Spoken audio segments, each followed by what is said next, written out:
जय हिंद मेरे साथियों। मैं हिमांशु सर आप सभी लोगों का रेलवे वाले हिमांशु सर यूट्यूब चैनल में बहुत बहुत स्वागत करते हैं। और सबसे पहले जो हम लोग आज यहाँ पर एक साथ हम लोगों ने वीडियो बनाने का प्रयास किया है। एक साथ क्या मतलब, हम ही आप लोगों के साथ वीडियो बनाने का एक प्रयास किया है। छोटा सा प्रयास है कि आप लोगों को एक एक चीज़ों के विषय में हम बताएं कि कैसे हमने उत्तर प्रदेश जो एसआई का आप देख रहे होगे जो 2021 में एग्ज़ाम हुआ था, और अब तो लोगों को पोस्टिंग भी मिल गई है, ट्रेनिंग भी कंप्लीट हो गया है, कहने का मतलब है। तो उसमें जो है हमने कैसे मार्क्स एज्यूम मतलब लेके आया हूँ और किस हिसाब से सिलेक्शन लिया है। और ये हवाबाजी की बात नहीं है, इसमें हम आपको अपना जो वेरिफिकेशन का जो था और उसके पहले जो रिजल्ट में था, सब कुछ हम रोल नंबर वाइज हम आपको दिखाएंगे भी। स्क्रीनशॉट हम इसमें लगा देंगे, कोशिश करेंगे कि एक एक चीज़ आपको क्लियर हो। ठीक है मेरे प्यारे साथियों, सबसे पहला तो आप कुछ चीज़ें इसमें ध्यान दीजिए। अगर आप नए हैं और चाह रहे हैं कि 2024 में जो यूपीएसआई की भर्ती आ रही है उसमें एक अच्छा स्कोर गेन करने के लिए, तो उसके लिए आपको कुछ चीज़ें ध्यान रखना होगा। और साथ ही साथ जिन बच्चों का एग्ज़ाम री एग्ज़ाम है कांस्टेबल का, उनको भी सिलेबस के विषय में जानकारी जरूरी है। सबसे पहले अगर हम यूपीएसआई की बात करें 2021 में, तो इसमें क्वेश्चन की बात करें तो इसमें 4 भाग हुए, 4 भाग थे। 4 भाग में मैथ था, रीजनिंग था और आपका हिंदी था, और उसके साथ साथ जीएस, और जीएस में धाराओं से रिलेटेड जो रूल रेगुलेशन है उससे रिलेटेड भी 20 क्वेश्चन वो और 20 क्वेश्चन जीएस के, इस तरीके के क्वेश्चन आए थे। और काफी अच्छे लेवल के क्वेश्चन थे, मैथ हो या रीजनिंग हो, हर एक का एक अच्छा लेवल था। समझिएगा, जो बच्चा लगातार प्रयास किया था ना, लगातार कोशिश किया था, लगातार पढ़ाई किया था, उसी का सिलेक्शन हो पाया और हाई मेरिट भी गई थी, ये आप लोगों को तो पता ही होगा। तो जो 4 पार्ट थे, प्रत्येक पार्ट में सबसे बड़ी चीज था नंबर ऑफ क्वेश्चन की बात। तो 40-40 क्वेश्चन थे। कितने 40-40। अब जाहिर सी बात है, जब 4 पार्ट थे तो 40-40 क्वेश्चन के कितने हो जाएंगे, 160 हो जाएंगे। नंबर ऑफ क्वेश्चन 160 थे, लेकिन अगर हम यहाँ पे मार्क्स की बात करें तो प्रत्येक पे 2.5 नंबर था, मतलब 160 गुणे 2.5 और बराबर 400। अब आपके दिमाग में होगा कि सर क्या माइनस मार्किंग थी? तो मेरे प्यारे साथियों, माइनस मार्किंग नहीं थी। हाँ, नॉर्मलाइजेशन हुआ था, माइनस मार्किंग नहीं थी, लेकिन नॉर्मलाइजेशन हुआ था। ये चीज ध्यान रखना है, इसका भी इफेक्ट होता है। कई सारे बच्चों का 5 नंबर बढ़ता है, किसी का 10 नंबर, किसी का 20 नंबर, तो इसमें प्रॉफिट होता है और लॉस भी होता है। बहुत सारे बच्चों का घट भी जाता है। लेकिन इन सब के साथ साथ इसमें जो सबसे विशेष बात थी वो ये थी कि प्रत्येक जो सब्जेक्ट था, जैसे 40-40 क्वेश्चन तो थे ही उसमें, लेकिन एक चीज ये था कि आपको हर एक सब्जेक्ट में 35 मार्क्स मतलब 35 मार्क्स लाना ही लाना था।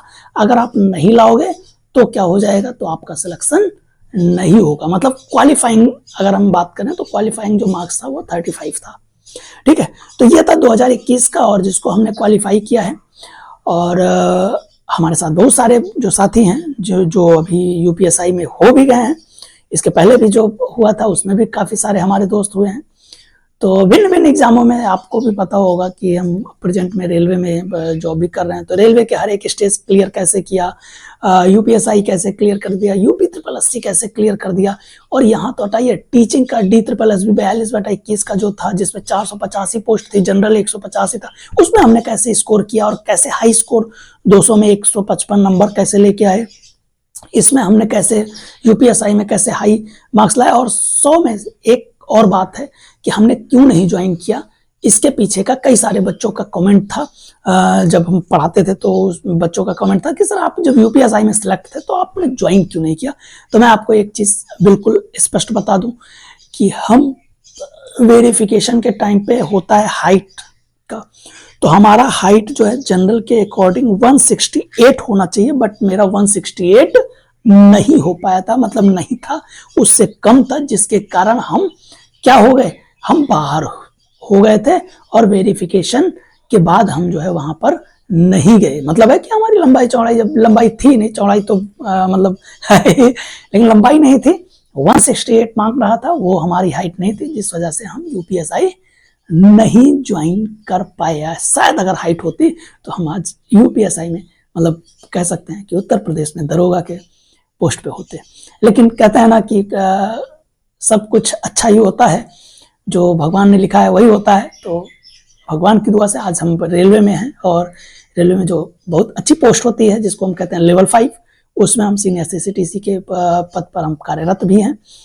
तो अब बात आती है नए जो बच्चे हैं उनके लिए। अच्छा, जो बच्चे एसआई की तैयारी कर रहे हैं उनके लिए एक और विशेष सूचना है कि भाई देखो 168 अगर हाइट है आपकी, जनरल है, अगर एसटी है तो 160, फीमेल है तो 157 जनरल और ओबीसी और ईडब्ल्यूएस का, और अगर एसटी है तो आपका 152 में 147 में काम होगा, और अगर जनरल है तो 152 होना चाहिए। सॉरी माफ कीजिएगा, 157 बोल दिया।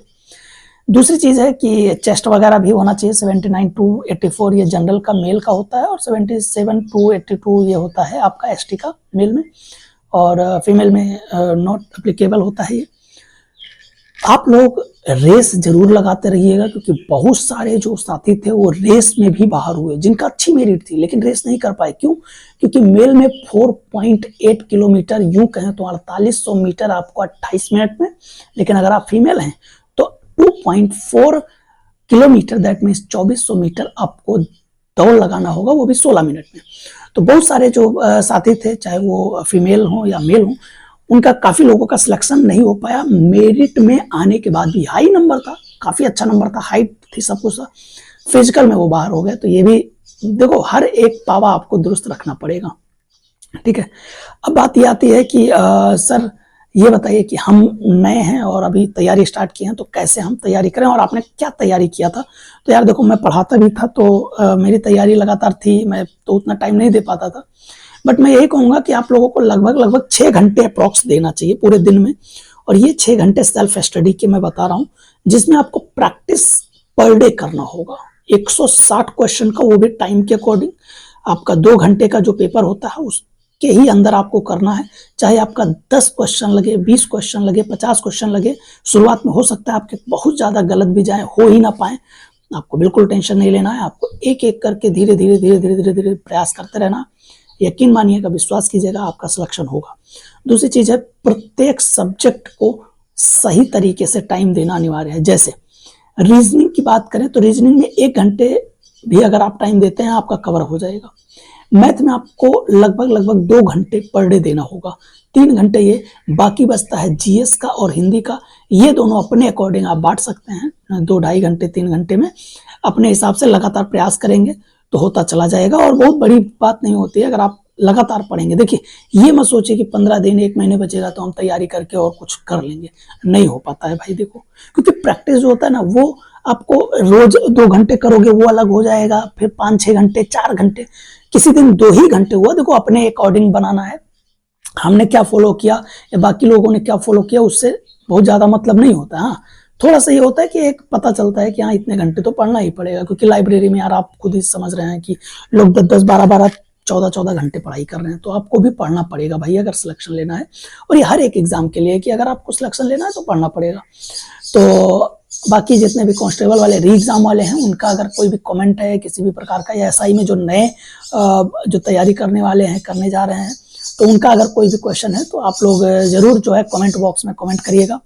मिलेंगे फिर इसी तरीके से, हंसते रहिए, मुस्कुराते रहिए, और लगातार चैनल पे जुड़े रहिएगा। अगर आप चैनल को सब्सक्राइब नहीं किया तो सब्सक्राइब जरूर कर लीजिएगा। मैथ और साइंस मतलब जीएस और मैथ का क्लास भी चलता है, आप उसको भी, क्लास को भी करिए और बताइए कमेंट करके कि कैसा लगा, क्योंकि यार देखो, आपके कमेंट ही हमें मोटिवेट करते हैं, ठीक है। जय हिंद, जय भारत, मिलते हैं। कोई भी अगर कुछ छूट गया हो तो आप जरूर बताइएगा। बाकी मैं जरूर आपको कोशिश करूंगा कि अपने जो रिकॉर्ड है, स्कोर कार्ड है, वो आपको दिखाया जाए, ठीक है। ओके, फिर मिलते हैं, tata bye bye, take care, enjoy करिए, मस्त रहिए, बिंदास रहिए। Okay, bye.